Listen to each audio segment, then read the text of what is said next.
Okay, so today we're going to do some acupuncture for labor induction for Tiffany. She's 39 weeks and facing a medical induction, and we're going to try to get her labor started with acupuncture.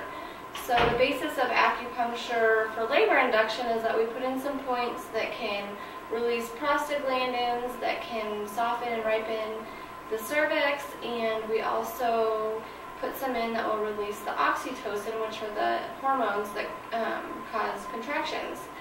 So sometimes when a woman is not going into labor, it can be due to stress or an energy blockage, and so we also work with releasing the stress and just get everything flowing properly so the baby is ready to come. We don't needle the baby, obviously, or anywhere near the stomach or those regions. And for labor to start, it's ultimately the baby's choice, so there's no real risk for that happening as long as you go to a qualified professional. So are you ready to get some acupuncture? Yes. Alright, so first I'm just going to put some alcohol on the points that we use. And a lot of these points can also be used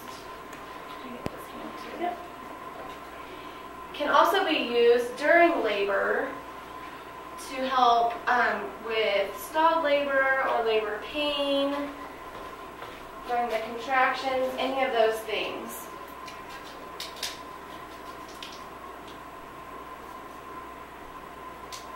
The first point I'm going to put in is Li4, which is right here near the thumb and the first finger. And this one is really good for everything that has to do with labor. So you can use it to start labor, you can use it for labor pain and contractions. So if you're having any issues with your labor, that's a really easily accessible point for you to use. All you do is you just press on it and give it some firm pressure so you can feel it, and hold it there for about 30 seconds, as often as you need.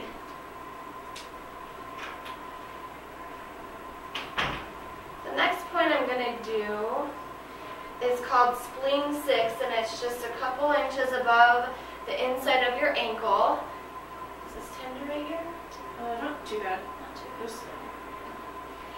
And this also is a really good point for anything that has to do with labor also. It can be used again for starting labor, contraction pain, any of those things.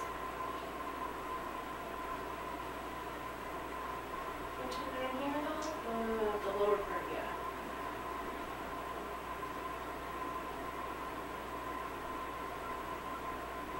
How are you doing so far? Good. Good? Yes.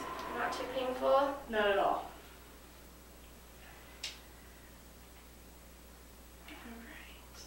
This next point is called liver 3, and this just helps to get everything in your body flowing properly, helps with energy, helps with stress. This is always a good point for anybody, regardless of pregnancy and labor or not.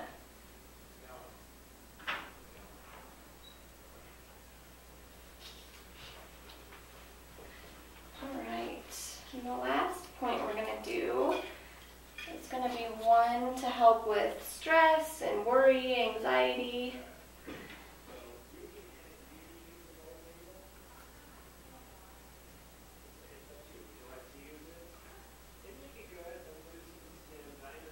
Alright, how you doing?